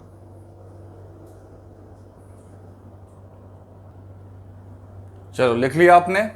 अब इस फॉर्मूला को आप अच्छे से याद रखना, ठीक है ना, इस फॉर्मूला को ही बस याद रखना है, तो यहां से आपका आ जाएगा। ये फॉर्मूला ही आपका इंपॉर्टेंट है एग्जाम में फटाफट रखने के लिए। ऐसा क्वेश्चन देखो ये फॉर्मूला पुट कर दो, लेकिन याद रहे ये छोटे वाले पेंडुलम की बात की जा रही है, तो बड़े वाले का लेंथ अपन बड़े वाले माइनस, और अगर बड़े वाले पेंडुलम की बात की जाती तो स्वाभाविक सी बात है यहाँ पे L1 रख देना, समझ गए ना, यहाँ पे आप क्या रख दोगे L1, ओके, और फिर नीचे में आपका जो है वो आपका वो तो खैर L2 माइनस L1 ही रहेगा, तो उस केस में 1 आ जाएगा। तो बस इतना ही अंतर है कि अगर बड़े वाले की बात की जाती तो यहाँ T, ये तो देखो T तो वही रखोगे, लेकिन T1 की जगह वहाँ T2 रखाएगा और ये ओमेगा 2 हो जाएगा, तो ये ऊपर चला जाएगा ओमेगा 2, तो ओमेगा 2 रहने से क्या होगा, यहाँ पे ये L2 होगा और इस केस में ये L2 कैंसिल होगा, तो L1 ऊपर चला जाएगा, तो नीचे वाला तो डिनोमिनेटर वही रहेगा, बस यहाँ L2 की जगह L1 कर देना। तो याद रखना, अपने दिमाग में इस बात को सेट कर लो। छोटा वाला पूछेगा तो बड़े वाले का लेंथ लेना है, बड़ा वाले का पूछता तो छोटे वाले का लेंथ लेना है, और ये सेम एज इट इज रहेगा। क्लियर है, तो चलो ये दिमाग में सेट रखना। तो ये आंसर हो गया आपका 1। चलो अब बात करते हैं बच्चों क्वेश्चन नंबर 12 की। तो ये एक बहुत ही सिंपल क्वेश्चन है। देखो यहाँ पे क्या कह रहा है कि अगर लेंथ ऑफ सिंपल पेंडुलम को इंक्रीज किया गया 2% से तो टाइम पीरियड क्या होगा। तो ये जब हम लोग मैथमेटिकल टूल पढ़ रहे थे उसी समय मैंने परसेंटेज चेंज में आपको ये चीज़ बता रखी है, डायरेक्ट अप्लाई कर दो, क्योंकि 5% से कम है। तो इसमें आपको मैं डायरेक्ट फॉर्मूला बताया था कि जिस पैरामीटर को आप चेंज कर रहे हो उसके पावर से मल्टीप्लाई कर दो। तो देखो टाइम पीरियड का फॉर्मूला होता है 2 pi under root L upon g, यही होता है ना, 2 pi under root L upon g. अब यहाँ पे क्या कर रहे हो, लेंथ को 2% से बढ़ा रहे हो, और लेंथ का पावर इसी को हम लोग लिख सकते हैं 2 पाई L का पावर हाफ अपॉन जी का पावर हाफ। तो लेंथ में अगर 2% का इंक्रीमेंट कर रहे हो तो मैंने कहा था पावर से मल्टीप्लाई कर देना है। तो 2% से अगर बढ़ा रहे हो तो 2 इंटू हाफ, तो ऑटोमेटिकली टाइम जो होगा, टाइम पीरियड, वो आपका 1% से इंक्रीज करेगा। तो आंसर हो गया ए। ये आपको मैंने मैथमेटिकल टूल में बता रखा है परसेंटेज चेंज में, कि अगर किसी क्वांटिटी में चेंज करते हो और लेस देन 5% की बात चल रही हो तो उस क्वांटिटी के पावर को आप मल्टीप्लाई कर दो सीधा, उसमें कितने परसेंट का चेंज किया गया है। तो वहां से आप बिल्कुल सही आंसर कर सकते हो, दैट इज 1%। तो ये आपका सिंपल सा क्वेश्चन था, तो इसको राइट डाउन कर लो। चलो उसके बाद देखते हैं क्वेश्चन नंबर 13। बच्चों यहां पे लिखा हुआ है कि ए पार्टिकल एसएचएम कर रहा है एक्स एक्सिस के लॉन्ग, तो force acting on it given by, तो फोर्स कैसे लगना चाहिए। तो बच्चों सिंपल हार्मोनिक मोशन होने के लिए जो हम लोग का क्राइटेरिया था वो था कि बॉडी के ऊपर रीस्टोरिंग फोर्स लगना चाहिए, और रीस्टोरिंग फोर्स डिस्प्लेसमेंट के ठीक अपोजिट होता है और डायरेक्टली प्रोपोर्शनल होता है। मतलब कि हमने आपको कहा था कि फोर्स जो होना चाहिए वो डायरेक्टली प्रोपोर्शनल होना चाहिए एक्स के, और अगर वेक्टर के हिसाब से लिखें तो आगे माइनस साइन ये दिखाएगा कि दोनों का जो डायरेक्शन है वो अपोजिट होना चाहिए। तो यहाँ पे देखो ये कॉस का फंक्शन है, नॉट ट्रू, क्योंकि कोसाइन फंक्शन में नहीं आएगा, वो तो हम लोग जब पोजीशन निकालेंगे, वेलोसिटी निकालेंगे, तब वो साइन के फंक्शन में आएगा। लेकिन अगर फोर्स की बात करें बच्चों, तो फोर्स की बात करेंगे तो वो इस फंक्शन में नहीं आना चाहिए। उसके बाद ये एक्सपोनेंशियल फंक्शन है, दिस इज नॉट ट्रू, ये भी सही नहीं है। ये आपका देखो ए के एक्स और यहाँ माइनस ए के एक्स है, ये मैग्नीट्यूड वाइज दोनों सही है क्योंकि डायरेक्टली प्रोपोर्शनल है। देखो दोनों में डायरेक्टली प्रोपोर्शनल है, क्योंकि x का पावर क्या है 1, a और k यहाँ पे कांस्टेंट है, यहाँ भी a k कांस्टेंट है। लेकिन यहाँ पे चूंकि ऑप्शन में माइनस दिया है, तो ऐसे केस में आप ये समझो कि एग्जामिनर चाहता है कि आप डायरेक्शन के हिसाब से भी आंसर करो, और डायरेक्शन के हिसाब से अगर आंसर करोगे तो डिस्प्लेसमेंट और फोर्स का डायरेक्शन क्या है यहाँ पे अपोजिट। तो आंसर हो गया आपका डी। तो D is the right answer. ये आपका आ गया क्वेश्चन नंबर 13। ठीक है बच्चों, चलो 13 के बाद अब बात करते हैं हम लोग, 13 के बाद अब बात करते हैं क्वेश्चन नंबर 14। बहुत बढ़िया क्वेश्चन है, जा देखें 14 को कैसे सॉल्व करेंगे। 14 में लिखा हुआ है two bodies M and N of equal masses are suspended from two separate massless spring of spring constant K1 and K2 respectively.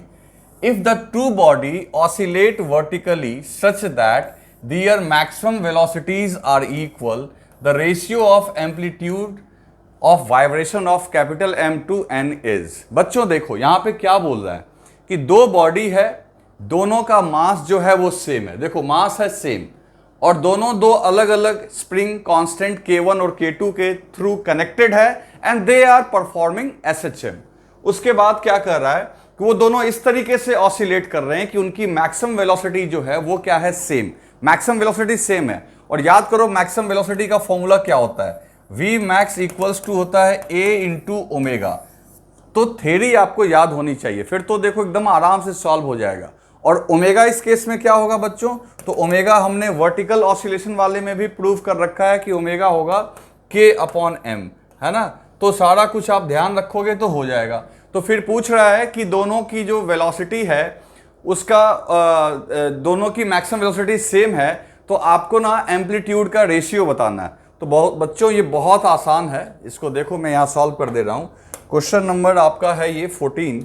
तो क्वेश्चन नंबर 14 में आपको करना क्या है, क्वेश्चन नंबर 14 में करना है V max 1 particle 1 equals to V max particle 2 का, और यहाँ पे लिखोगे A, है ना, इसका एम्पलीट्यूड A और इंटू ओमेगा 1, इसका लिखेंगे A2 इंटू ओमेगा 2। अब देखो A1 अपॉन A2, ठीक है, is equal to omega 2 upon omega 1। और जहां तक ओमेगा की बात है तो ओमेगा मैंने बता रखा है क्या होता है ओमेगा, k अपॉन m, है ना। तो यहां पे लिखेंगे k1 अपॉन m, और इसके लिए पहले क्या है ओमेगा 2 है ना, सॉरी ओमेगा 2 है तो यहां लिखोगे k2 अपॉन m, और इसके लिए लिखोगे k1 अपॉन m। तो mm तो कैंसिल हो जाएगा, mm कैंसिल हो जाएगा, कैपिटल M रखो। mm क्यों कैंसिल हो जाएगा, क्योंकि दोनों का मास क्या है, सेम, तो automatically under root k2 divided by under root k1। तो यहाँ से a1 और a2 का रेशियो जो है under root k2 upon under root k1 के बराबर आएगा। तो under root k2 upon under root k1, तो ठीक है। तो then ratio of amplitude of m is to n, पहले m दिया हुआ है और m का k1 है और n का k2 है, तो m अपॉन n मतलब a1 अपॉन a2, तो ऑटोमेटिकली देखो अपना निकल के आ गया है under root k2 by k1। देखो ये सब ना कंफ्यूजन होता है, आप जल्दीबाजी में ये मत मार देना, ठीक है ना। आप ये ध्यान से देखो कि रेशियो किसके और किसके पूछ रहा है, m अपॉन n। तो m जो है आपका उसके लिए k1 है और n के लिए k2 है, तो इसलिए हम लोग m अपॉन n, तो ठीक है। अब यहाँ पे हमने a1 और a2 को इधर लाया तो ऊपर ओमेगा 2 है, नीचे ओमेगा 1 है, और ओमेगा 2 के लिए लिखेंगे k2 बाई m, यहाँ लिखेंगे k2 बाई m, मास दोनों का सेम है, तो k2 अपॉन k1 हो जाएगा। तो आंसर हो जाएगा आपका D। तो कंफ्यूज नहीं होना है, बहुत सिंपल तरीके से फॉर्मूला याद रहेगा तो आप सॉल्व कर लोगे। अब बच्चों बात करते हैं, ए particle execute simple harmonic motion between x minus a और प्लस a के बीच में। एक पार्टिकल है जो SHM कर रहा है माइनस a से प्लस a के बीच में, ठीक है।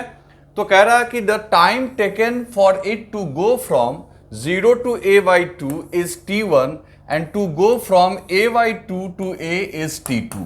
तो कहता है कि वो 0 से a बाई 2 तक जाने में, बच्चों कहां से कहां, 0 से a बाई 2 तक जाने में t1 समय ले रहा है और a बाई 2 से जाने में t2 ले रहा है। तो कहता है इनके बीच में रिलेशन एस्टैब्लिश करो। पहले मैं आपको ये क्वेश्चन समझाता हूं, ये और भी तरीके से एग्जाम में आता है, ठीक है ना, जेईई एडवांस में ये आया हुआ है, तो अभी देखो मैं इसको डिस्कस करके आपको बता रहा हूं। सबसे पहली बात कि आप यहां पे देखो, आप यहां पे देखो कि ये मान लो कि आपका स्प्रिंग है, ठीक है, और ये मीन पोजीशन पे है और ये ऑसिलेट कर रहा है आपका यहां से, ये मीन पोजीशन है, ये 0 है, ये माइनस a है बच्चों, और ये है प्लस a। और क्या कर रहा है बच्चों कि ये अगर मान लो 0 से प्लस a तक जाता है तो उस बीच में रास्ते में अगर मान लो ये पॉइंट A है, ये पॉइंट B है और ये पॉइंट C है, तो कह रहा है यहां पे कि A से B तक जाने में, और ये B कौन सा पॉइंट है जिसकी दूरी a बाई 2 है, प्लस a बाई 2, A से B तक जाने में जो समय लिया इसने t1, और B से C तक जाने में जो समय ले रहा है वो है t2। जरा ध्यान से देखो क्या लिख रहा है कि 0 से a बाई 2 तक जाने में t1 और a बाई 2 से a तक जाने में t2, ठीक है ना। यहां से यहां तक जाने में t1 और यहां से यहां तक जाने में t2, तो t1 और t2 में कौन बड़ा है, और हमें एक काम करना है, एग्जैक्ट वैल्यू भी निकाल लेना है कि ये t1 कितना होगा और t2 कितना होगा, ताकि आगे भी क्वेश्चन पूछे एग्जाम में। चलो ठीक है, मान लेते हैं कि ये पार्टिकल मीन पोजीशन से चलना शुरू किया। तो आपको थ्योरी में मैंने बताया था कि अगर कोई मीन पोजीशन से चलता है तो उसके लिए इक्वेशन होगा x equals to sine omega t, है ना। अब प्लस 0, क्योंकि अगर तुम मीन पे हो और पॉजिटिव एक्सट्रीम की तरफ जा रहे हो तो फेज कांस्टेंट हमने कहा था आपको 0 लेने के लिए। तो ठीक है, चलो देखते हैं। पहले यहां से यहां तक जाने का, तो यहां पे आने का मतलब है x equals to a by 2 रख दो, तो a by 2 equals to a into sine, ठीक है ना, और ये हो गया ओमेगा इंटू t1। ओके, लिख सकते हैं हम लोग। अब यहां से a बाई 2 कैंसिल हो गया, ये 1 बाई 2 हो गया, दिस इज साइन, और ओमेगा के जगह तुम लिख सकते हो 2 पाई अपॉन टाइम पीरियड, है ना। जैसे time period equals to 2 pi by omega होता है, तो ओमेगा के जगह लिख सकते हैं 2 pi upon time period into यहां से यहां तक जाने में लगने वाला समय t1। 1/2 क्या होगा, तो 1/2 यानी साइन 30 डिग्री, साइन 30 डिग्री को साइन π/6 लिख सकते हैं, तो लिख सकते हैं साइन π/6 इक्वल्स टू साइन, ठीक है, 2π/T0 इंटू T1। अब क्या करना है हम लोग को, यहां से साइन को कैंसिल कर देना है, तो ऑटोमेटिकली ये आ जाएगा आपका π/6 equals to 2π/T0 into T1। अब यहां से आप क्या कैंसिल कर दोगे, पाई से पाई कैंसिल कर दो, ठीक है, और T1 की जो वैल्यू निकल के आ गई, T1 की जो वैल्यू निकल के आ गई वो निकल के आ गई T/, ठीक है, T1 की वैल्यू जो निकल के आएगी वो आएगी T0/12। देखो T1 की वैल्यू जो निकल के आ गई T0/12, यानी यहां से यहां तक जाने में टाइम पीरियड का 1/12 हिस्सा लगेगा। कहोगे T2 कैसे निकालेंगे, तो भाई T2 निकालना बहुत आसान काम है। आपको जब मैंने पढ़ाया था थ्योरी में तो बताया था कि मीन पोजीशन से एक्सट्रीम तक जाना, एक्सट्रीम से फिर मीन पे आना, फिर मीन से नेगेटिव एक्सट्रीम पे जाना, फिर नेगेटिव एक्सट्रीम से मीन पे आना। टोटल 4 हिस्सा में बांट सकते हो, जाना आना जाना आना, और टोटल टाइम होता है टाइम पीरियड जो को T0 है। तो बच्चों मीन से यहां तक जाने में टोटल टाइम पीरियड का कितना टाइम लगेगा, 1/4, यानी कि आप ये मान के चलो कि A से C तक जाने में, A से C तक जाने में जो टाइम लगेगा, A से C तक जाने में जो टाइम लगेगा बच्चों वो होगा T0/4, ठीक है, और A से B तक जाने में जो समय लग रहा है उसको हमने कैलकुलेट कर लिया है T0/12। तो ऑटोमेटिकली B से C तक जाने में कितना टाइम लगेगा, तो B से C तक जाने में कितना टाइम लगेगा तो तुम बहुत आराम से निकाल सकते हो, T2 equals to T0/4 upon T0/12, है ना, जहां T0 क्या है बच्चों, तो T0 है आपका टाइम पीरियड। तो T2 इक्वल्स टू, अगर इसको सॉल्व करोगे आप, तो इसको अगर सॉल्व करोगे तो 48 और 12, यस, ये आ जाएगा T2 लिखेंगे ना, सो T2 जो आएगा बच्चों यहाँ पे T2 इक्वल्स टू T0/6। तो देखो क्या दिमाग लगाया हमने, पहले T1 तो निकाल लिया, और T2 के लिए हमने क्या किया, इस पूरे टाइम में से T1 को सब्ट्रैक्ट कर देंगे तो आ जाएगा। तो तुम देख सकते हो कि ये 0 से A/2 तक जाने में T1 समय ले रहा है जो T0/12 है, और B से C तक जाने में यानी A/2 से A तक जाने में ठीक उसका डबल टाइम ले रहा है, क्योंकि ये T0/12 है, ये T0/6 है। तो ऑटोमेटिकली हम कह सकते हैं कि T2 बड़ा हो गया T1 से। तो जेईई एडवांस में क्या पूछा था, इन दोनों का रेशियो, T1 और T2 का रेशियो, तो देखो 2:1 है, इसका ठीक ये 2 गुना टाइम है। क्लियर, तो इस तरीके से आप इसको सॉल्व करोगे, और इसको याद रखना, ये बहुत इंपॉर्टेंट क्वेश्चन है।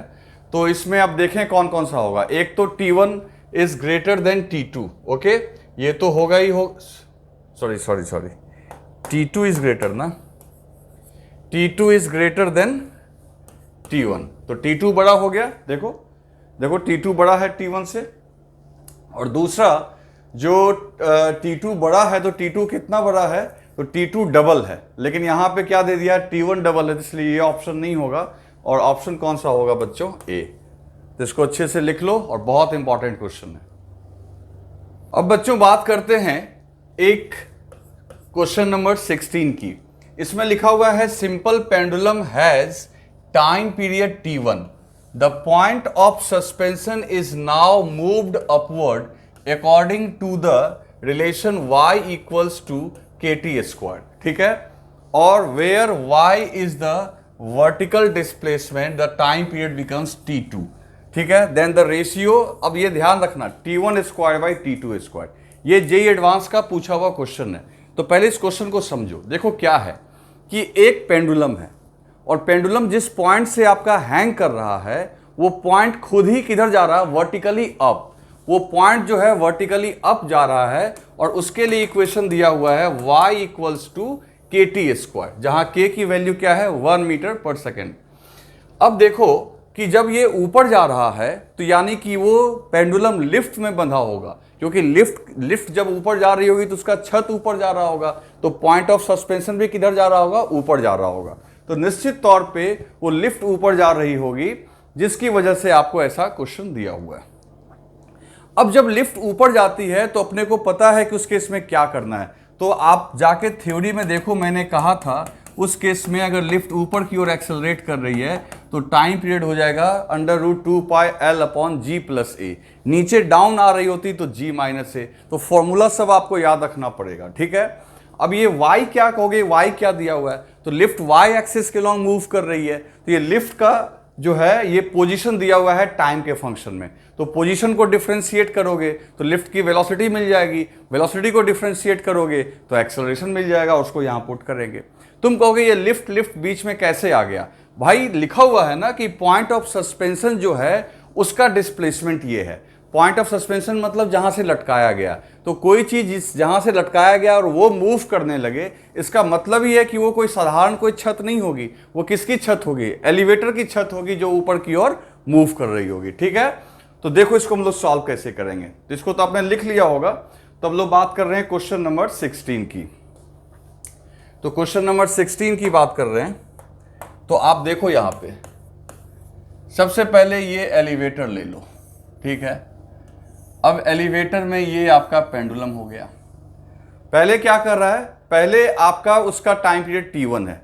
मान लो कि ये एलिवेटर रेस्ट में, एलिवेटर जो है, एलिवेटर ये क्या है आपका रेस्ट में, ये मूव नहीं कर रहा है, मतलब एलिवेटर का एक्सेलरेशन क्या है, 0। तो ऑटोमेटिकली जो टाइम पीरियड होगा वो हो जाएगा 2π√L/g। This is t1। अब ये एलिवेटर जो है सेकंड केस में, ये एलिवेटर जो है यहां पे ये ऊपर की ओर एक्सेलरेट कर रही है, ठीक। अब इसका जो पोजीशन वेक्टर है वो दिया हुआ है y = kt²। तो इसका एक्सेलरेशन निकालना है, तो एक काम करते हैं, y = kt², इसको डिफरेंशिएट करो, dy/dt = 2kt। भाई पावर आगे आ जाएगा, पावर में से एक घटा लोगे तो ये हो जाएगा velocity along y axis = 2kt। एक बार और डिफरेंशिएट कर लो, dvy/dt, तो ये आ जाएगा आपका ay, तो डिफरेंशिएट होके आ जाएगा ये 2k। तो एक्सेलरेशन क्या निकल के आ गया, 2k। अब k की जो वैल्यू है, k की वैल्यू कितनी है, 1। तो आप यहाँ पे k की जगह 1 रख दो, तो एक्सेलरेशन निकल के आ गया 2 मीटर/सेकेंड²। ठीक है, एक्सेलरेशन निकल के कितना आ गया, 2 मीटर/सेकेंड²। तो हम लोग यहाँ पे कह सकते हैं कि जो टाइम पीरियड होगा t2 = हो जाएगा 2π√L/g/a, और g/a की जगह रखेंगे 2k और k की जगह 1 है तो 2। तो देखो अब हमको क्या करना है, रेशियो निकालना है। इसको पहले लिख लो, फिर मैं आगे, यार रुको मैं इसमें ही कर देता हूँ, थोड़ा छोटा कर देता हूँ। अब यहाँ पे तुम देख सकते हो बच्चों, यहाँ पे तुम देख सकते हो कि अगर हमने g का वैल्यू रख दिया तो 2π√L/10, और यहाँ पे अगर हमने g का वैल्यू रख दिया तो 2π√L/12। यहाँ 10 है, यहाँ 12 है, ठीक है। अब क्या करना है, लेकिन ध्यान दो कि रेशियो जो निकालना है अपने को स्क्वायर करके निकालना है, ये आप याद रखेंगे, स्क्वायर करके रेशियो निकालना है, क्योंकि ऐसा क्वेश्चन में लिखा हुआ है। तो t1 का स्क्वायर अपॉन t2 का स्क्वायर, तो इसका स्क्वायर करोगे तो देखो 4π²L, 4π²L तो कैंसिल ही हो जाएगा। इसमें बचेगा 1/10 और इसमें बचेगा 1/12। आ रही है बात समझ में, अंडर रूट कहाँ चला गया, क्योंकि स्क्वायर किया हुआ है, यहाँ 1, बाकी सब चीज़ कैंसिल हो जाएगा, तो 12 ऊपर चला जाएगा और 10 नीचे आ जाएगा, तो ऑटोमेटिकली ये आ गया आपका 6/5। तो जो आंसर है अपना यहाँ पे देखो, आंसर जो है 6/5, B is the right answer. तो इसको नोट डाउन कर लो, बहुत बढ़िया क्वेश्चन है।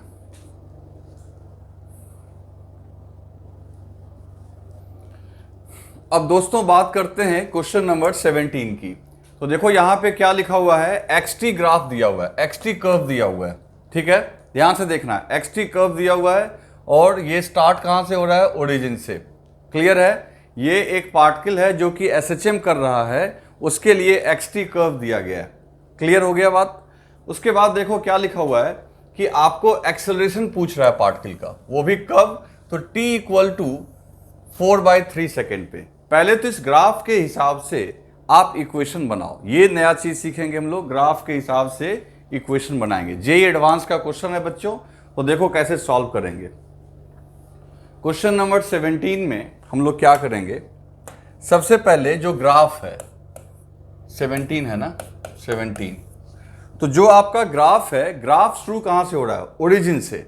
तो ग्राफ बच्चों ओरिजिन से शुरू हो रहा है, इसका मतलब है कि आपका t इक्वल टू 0 पे पार्टिकल मीन पोजीशन पे था, यानी ये जो इक्वेशन फॉलो कर रहा होगा, ये फॉलो कर रहा होगा y equal to a sine omega t, है ना, यानी इस कर्व को फॉलो कर रहा होगा। या y की जगह x लिखा हुआ है तो लिख लो x equals to a sine omega t, और फेज कांस्टेंट हमने 0 ले लिया क्योंकि ग्राफ को देख के लग रहा है कि ये आपका ओरिजिन से शुरू हो रहा है।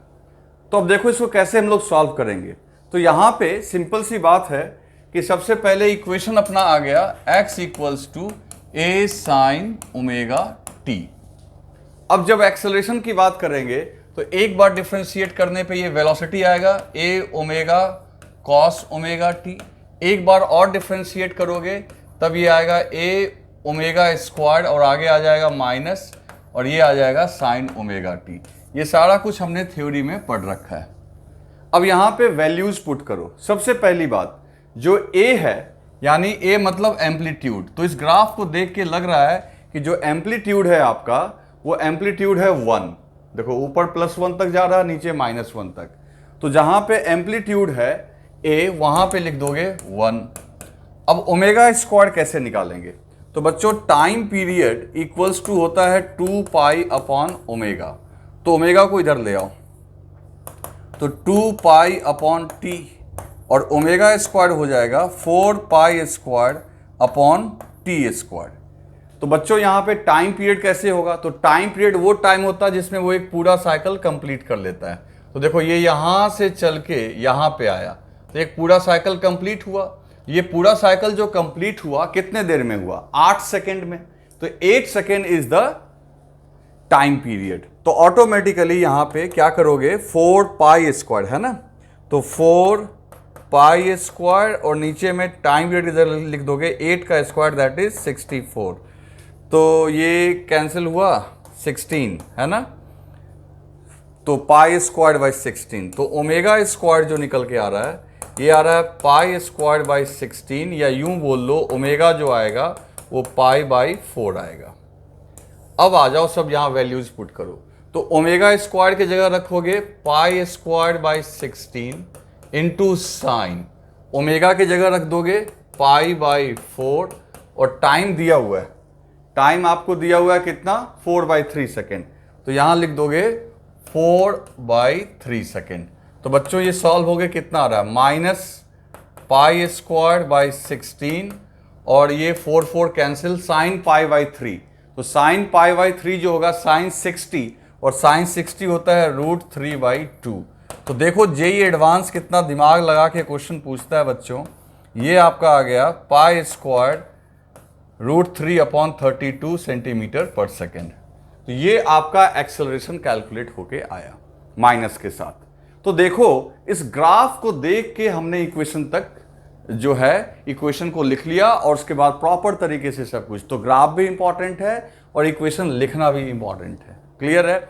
इक्वेशन ऐसा हमने क्यों लिखा, तो देखने से लग रहा है ओरिजिन से शुरू हो रहा है, इसलिए आपने लिखा x equal to a sine omega t. तो जो आंसर है अपना यहाँ पे, तो आंसर कौन सा हो गया, आंसर ये रहा है ना, -√। तो साइन के साथ हम लोग आंसर करेंगे, तो आंसर जो है आपका D is the right answer. तो यहाँ पे D आपका आंसर हो गया इसका, जो कि दिया हुआ है। तो इसको लिख लो।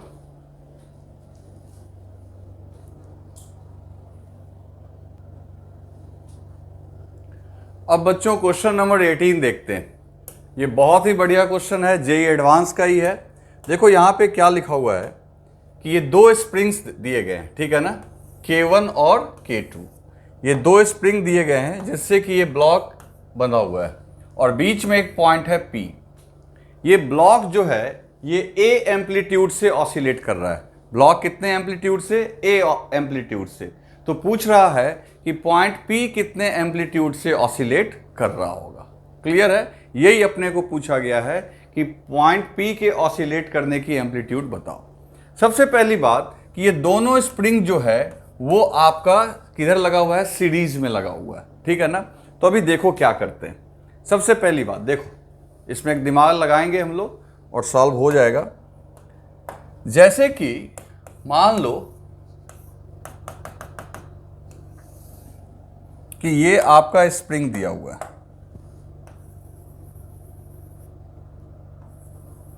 ठीक, ये पॉइंट P है, ये दूसरी स्प्रिंग हो गई और यहां पे ये ब्लॉक हो गया। तो दोस्तों अभी क्या है कि ये आपका यहां पे रेस्ट में, ठीक है, ये पॉइंट P हो गया, ये K1 हुआ, ये K2। अगर इसे खींचोगे तो क्या केवल ये खींचाएगा या दोनों में एक्सटेंशन आएगा? तो स्वाभाविक सी बात है दोनों में एक्सटेंशन आएगा। इसमें अगर एक्सटेंशन x1 आएगा, इसमें x2 आएगा, तो इसका जो नेट डिस्प्लेसमेंट होगा वो होगा x1 plus x2 equals to x। इसी तरीके से जिस समय ये अपने मैक्सिमम डिस्प्लेसमेंट पे होगा, तो जिस समय अगर इसके लिए, जैसे अब देखो, मान लो इसको हमने बहुत खींच दिया, इतना लंबा नहीं खींचना है, थोड़ा सा छोटा। मान लो इसका यहां P आ गया, ये दूसरा पॉइंट आ गया। तो सीधी सी बात है कि अगर इस ब्लॉक का मैक्सिमम डिस्प्लेसमेंट जिस समय A हो रहा होगा, तो ऑटोमेटिकली इसका A1 एक्सटेंशन हो रहा होगा और इसका A2, और A1 plus A2 must be equals to A। ये बात तो आप दिमाग में सेट रखो। क्लियर है? तो जो पॉइंट P है वो इस स्प्रिंग के आगे लगा हुआ है और जो ब्लॉक है वो इसके, तो इसके लिए जो एम्पलीट्यूड होगा वो इसके एक्सटेंशन पे डिपेंड करेगा और इसका एम्पलीट्यूड में दोनों एक्सटेंशन ऐड हो जाएगा। तो सीधी सी बात है, आपको निकालना है A1 और गिवन क्या है आपको? गिवन है आपको A, मतलब नेट एम्पलीट्यूड दिया हुआ है। अब एक बात सोचो कि हमने आपको कहा था कि जब भी स्प्रिंग, जब हम लोग न्यूटन्स लॉ में पढ़ रहे थे कि जब कोई स्प्रिंग एक्सटेंड होती है तो अपने दोनों एंड्स पे इक्वल फोर्स लगाती है। तो मतलब कि अगर ये एक्सटेंड हुई तो इसको ये खींच रहा होगा K1, ये इसको खींच रहा होगा और ये इसको खींच रहा होगा। तो ये जो है ये वाली स्प्रिंग, ये इसको अपनी ओर खींच रहा होगा K1 इंटू A1 से। कहोगे ये कैसे? तो इसमें A1 एक्सटेंशन आया तो ये K1 इंटू A1 से ही तो खींच रहा होगा, और इसमें A2 एक्सटेंशन आया, हालांकि ब्लॉक दोनों के एक्सटेंशन का सम में जाएगा, लेकिन इसमें एक्सटेंशन तो A2 आया है, तो ये उसको खींच रहा होगा K2 इंटू A2 से। बात समझे? जैसे अगर इसमें एक्सटेंशन हुई तो बगल वाले स्प्रिंग को खींचेगा, इसमें एक्सटेंशन हुई तो ये इसको खींचेगा। तो न्यूटन थर्ड लॉ से ये दोनों क्या होना चाहिए? सेम, क्योंकि जितना से ये फोर्स लगाएगा उतना ही से ये इस पे लगाएगा। तो ये हम समझ रहे हैं कि K2A2 equals to K1A1। So A2 equals to K1A1 upon K1A1 upon A2, sorry K2, ये आपका आ गया K2, ये आपका A2 की वैल्यू निकल के आ गई, ठीक है ना। तो A2 की जगह तो यहां पुट कर दो। सो ये इक्वेशन 1 है, तो फ्रॉम 1 तो A1 की जगह A1 रहने दो, A2 की जगह K1A1 upon K2 is equal to A। अब यहाँ पे A1 कॉमन ले लो तो ये हो जाएगा K2 plus K1 upon K2, है ना। A1 कॉमन ले लिया आपने, इक्वल्स टू A। तो हैंस A1 इक्वल्स टू क्या हो जाएगा? तो K2A divided by K1 plus K2। This is the answer. मतलब कि जो आपका एम्पलीट्यूड होगा वो होगा K2A upon K1 plus K2, और ये A1 किसका होगा? ये पॉइंट P का, क्योंकि पॉइंट पी तो इस स्प्रिंग के जस्ट बाद है, तो ये जितना लंबा होगा उतना ही दूर ये जाएगा और फिर वापस आएगा, दूर जाएगा वापस।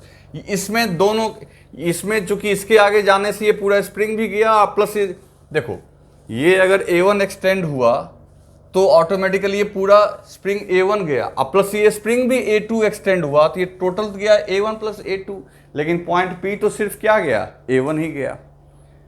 तो इसको राइट डाउन कर लो, इसका आंसर हो गया आपका ये है ना D, यही है ना।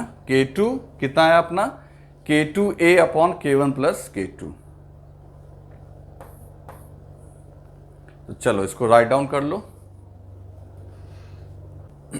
अब बच्चों बात करते हैं क्वेश्चन नंबर 19 की। ये आपका जेई मेन में पूछा हुआ है। इसमें देखो डिस्प्लेसमेंट, वेलोसिटी और एक्सेलरेशन, इन सबको क्रमशः एक्स, वी और ए से रिस्पेक्टिवली इनको डिनोट किया जा रहा है। एक्स डिस्प्लेसमेंट है, वी वेलोसिटी है और ए क्या है, एक्सेलरेशन। फिर कह रहा है कि टी जो है वो टाइम पीरियड है।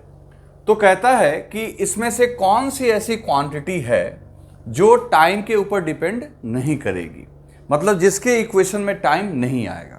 देखते हैं कैसे सॉल्व करना है। तो ये थोड़ा सा दिमाग आपको लगाना है क्वेश्चन नंबर 19 में। आप जैसे देखो, पहले तो देखो x इक्वल्स टू फॉर्मूला होता है a sine omega t, okay. आपका v इक्वल्स टू होता है a omega cos omega t, a equals to होता है a omega square sine omega t और आगे माइनस लगा दो, और टाइम पीरियड तो फिक्स होता है, that is 2 pi by omega. अब इसी के आधार पे आपको सब देखना है। तो देखो AT अपॉन एक्स, तो A इंटू टी, तो A को T से मल्टीप्लाई करो, A into T upon x. तो A की जगह आप क्या लिखोगे, minus A omega square sine omega T into capital T divided by x की जगह लिखोगे A साइन ओमेगा टी। अब देखो आपको आंसर मिल गया। यहां पे देखो sign omega T cancel, A से A कैंसिल, तो ultimately minus omega square into t, और माइनस ओमेगा स्क्वायर और ये टी होता है 2 पाई बाई ओमेगा, तो एक ओमेगा से एक ओमेगा कट गया, तो माइनस ओमेगा इंटू 2 पाई। अब ये दोनों चीज ओमेगा और 2 पाई क्या है, कांस्टेंट, और कांस्टेंट होने की वजह से this is independent from time. ये टाइम से क्या होगा बच्चों, इंडिपेंडेंट।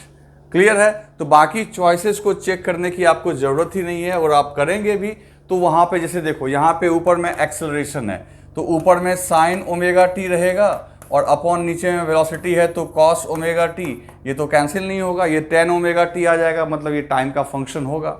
यहाँ पे देखो एक्सेलरेशन और वेलोसिटी को ऐड किया गया है, तो एडिशन में भी टाइम तो रहेगा ही रहेगा। यहाँ पे देखो इसको स्क्वायर किया गया, तो उससे कोई फर्क पड़ने वाला नहीं है। जिसमें वो स्मॉल टी यानी टाइम का फंक्शन कैंसिल हो जाए वही टाइम से इंडिपेंडेंट होगा, जैसा कि आप देख सकते हो कि इसमें पहला ही चॉइस में हो रहा है, यानी ये जो है ये x है, ठीक है, a into T upon x में, और अपने को पूछ ही रहा है ना कि कौन सा टाइम पे चेंज नहीं करेगा, does not change with time. ठीक है, तो इसको राइट डाउन कर लो, बहुत अच्छा क्वेश्चन है। अब बच्चों बात करते हैं हम लोग क्वेश्चन नंबर 20 की। तो क्वेश्चन नंबर 20 में देखो displacement of object attach to the spring executing simple harmonic motion is given by this, यानी डिस्प्लेसमेंट दिया हुआ है 2 इंटू 10 का power minus 2 cos pi t, ये x का इक्वेशन आपको दिया हुआ है। ठीक है, तो the time which is the maximum speed for स्ट्रकल, तो पूछता है किस समय आपकी जो वेलोसिटी है वो मैक्सिमम होगी। तो एक काम करते हैं, पता करते हैं। पहले ये देखो, ये a का रोल प्ले कर रहा है, ये आगे में जो तुम्हें कॉफिशिएंट दिख रहा है ये this is playing the role of amplitude, और t का जो कॉफिशिएंट है ये प्ले कर रहा है ओमेगा का। क्लियर। अब इसको डिफ्रेंशिएट कर दो, तो डिफ्रेंशिएट कर दोगे तो वेलोसिटी का इक्वेशन आ जाएगा, दैट इज 2 इंटू 10 का पावर माइनस 2, और ये ओमेगा आगे आ जाएगा, ओमेगा मतलब पाई आगे आ जाएगा, और कॉस का डिफ्रेंशिएशन क्या हो जाएगा बच्चों, माइनस साइन। तो ये माइनस साइन पाई टी। तो कहता है कि वेलोसिटी पहली बार मैक्सिमम कब होगी, है ना। तो t इक्वल टू 0 रखने पे तो वेलोसिटी जो है ये t इक्वल टू 0 रखने पे तो साइन आपका हो जाएगा 0, और t इक्वल टू 0 रखने पे साइन 0 हो जाएगा ना, तो वेलोसिटी 0 होगी। वो पूछ रहा है वेलोसिटी मैक्सिमम कब होगी, तो वेलोसिटी मैक्सिमम तभी होगी जब साइन पाई टी का वैल्यू जो होगा पाई बाई 2 के बराबर होगा। पाई टी का वैल्यू यानी साइन मैक्सिमम होगा, है ना। तो साइन जब मैक्सिमम होगा, साइन मैक्सिमम कब होगा 90 डिग्री पे, तो उस केस में 1 आएगा, तो वेलोसिटी -2 इंटू 10 का पावर -2, माइनस साइन से आप मान लो उसका डायरेक्शन है। क्लियर है। तो यहाँ पे हम लोग सीधी सी बात है, तो t का जो वैल्यू आना चाहिए यानी ओमेगा पाई टी, है ना। यहाँ पे क्या है आपका पाई टी, तो pi t into pi into t equals to क्या होना चाहिए पाई बाई 2। तो पाई पाई कैंसिल, तो टाइम इक्वल्स टू 1/2, तो 0.5 सेकेंड। समझ में आई बात कैसे? सीधी सी बात देखो ना, वेलोसिटी का इक्वेशन आ गया। वेलोसिटी मैक्सिमम तभी होगी जब साइन का वैल्यू 1 आएगा। साइन का वैल्यू 1 कब आएगा? जब साइन का एंगल 90 होगा। साइन का एंगल 90 कैसे होगा? तो जब t का वैल्यू 1/2 होगा। 1/2 करोगे तो π/2 हो जाएगा। समझ गए ना? तो ये 0.5 आंसर हुआ बी। तो अगर किसी को लिखना है तो लिख लो इसको, बहुत सिंपल सा क्वेश्चन था। लिख लिया आपने? चलो क्वेश्चन नंबर 20 के बाद अब बात करते हैं 21 की। 21 पे देखो, ये दो पार्टिकल है और दो पार्टिकल अलग अलग इक्वेशन के साथ SHM कर रहा है। एक जो है उसका इक्वेशन, ठीक है, फिर पूछ रहा है दोनों के वेलोसिटी के बीच में फेज डिफरेंस क्या होगा। तो चलो पहले इक्वेशंस को लिखते हैं। तो जो फर्स्ट पार्टिकल है y1, उसका पोजीशन है 0.1 into sine 100 pi t plus π/3। तो इसका वेलोसिटी की इक्वेशन के लिए इसको आप डिफरेंशिएट करोगे तो 0.1 साइन का हो जाएगा cos and this is 100 pi t plus π/3। Particle number 2 का जो इक्वेशन है बच्चों y2 equals to 0.1 into cos pi t. आप देखो यही आपका इक्वेशन है 0.1 इंटू कॉस पाई टी। अब इसको डिफ्रेंशिएट अगर करोगे तो आपको v2 मिल जाएगा, दैट इज dy2/dt। तो ये आपको मिल जाएगा -0.1 साइन पाई टी। लेकिन आपको पता है फेज डिफरेंस में एक लाने के लिए पहले दोनों को सेम फॉर्म में, आइदर दोनों को कॉस में या आइदर दोनों को साइन में कन्वर्ट करना होता है। तो v2 इक्वल्स टू हो जाएगा, अब इसको चाहें तो हम लोग लिख सकते हैं 0.1 और साइन थीटा को लिख सकते हैं हम लोग कॉस थीटा प्लस 90, है ना। कॉस 90 प्लस थीटा जो होता है इसको π/2 कर दो, ये π/2 हो जाएगा।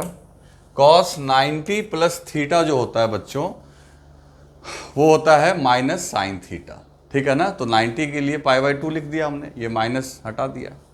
अब आप दोनों को कंपेयर करो तो t इक्वल टू 0 पे ये फैक्टर तो 0 ही हो जाएगा, तो इसका फेज कांस्टेंट है π/3, इसका है π/2। अब कहता है फेज डिफरेंस निकालो 1 का विद रिस्पेक्ट टू 2, तो 1 का फेज 2 के रिस्पेक्ट में। तो सीधी सी बात है जो फेज डिफरेंस है 1 में से 2 घटाना है, तो फेज डिफरेंस जो हो जाएगा यानी φ1 माइनस φ2, तो π/3 माइनस π/2। समझ में आया ना ये π/2 कैसे आया? साइन को कॉस में कन्वर्ट करोगे, कॉस 90 प्लस थीटा ही माइनस साइन थीटा होता है, तो इसको अगर सब्ट्रैक्ट करोगे तो ये आ जाएगा -π/6। तो आपका जो आंसर आ जाएगा -π/6, दैट इज बी। तो इसको राइट डाउन कर लो। कर लिया आपने? चलो अब देखते हैं नेक्स्ट। बच्चों नेक्स्ट जो है यहाँ पे वो है क्वेश्चन नंबर 22। 22 में कहता है कि total energy of particle executing simple harmonic motion is. तो सीधी सी बात है इंडिपेंडेंट ऑफ एक्स। क्योंकि टोटल मैकेनिकल एनर्जी तो कांस्टेंट रहती है, हमने देखा है काइनेटिक प्लस पोटेंशियल का सम क्या रहता है, फिक्स्ड रहता है। तो यहाँ पे हमारा आंसर हो जाएगा इंडिपेंडेंट, है ना, एक्स। तो इसमें कोई डाउट ही नहीं था। उसके बाद क्वेश्चन नंबर 23, आई थिंक कि ये रिपीटेड क्वेश्चन है, ये हमने क्वेश्चन शायद सॉल्व कर लिया है। ये हमारा शायद क्वेश्चन नंबर ये था, है ना, यही रिपीट किया हुआ है 3 नंबर, और ये 23 जो है वो रिपीटेड है। तो इस तरीके से ये डीपीपी खत्म हुआ बच्चों, ठीक है, ओके।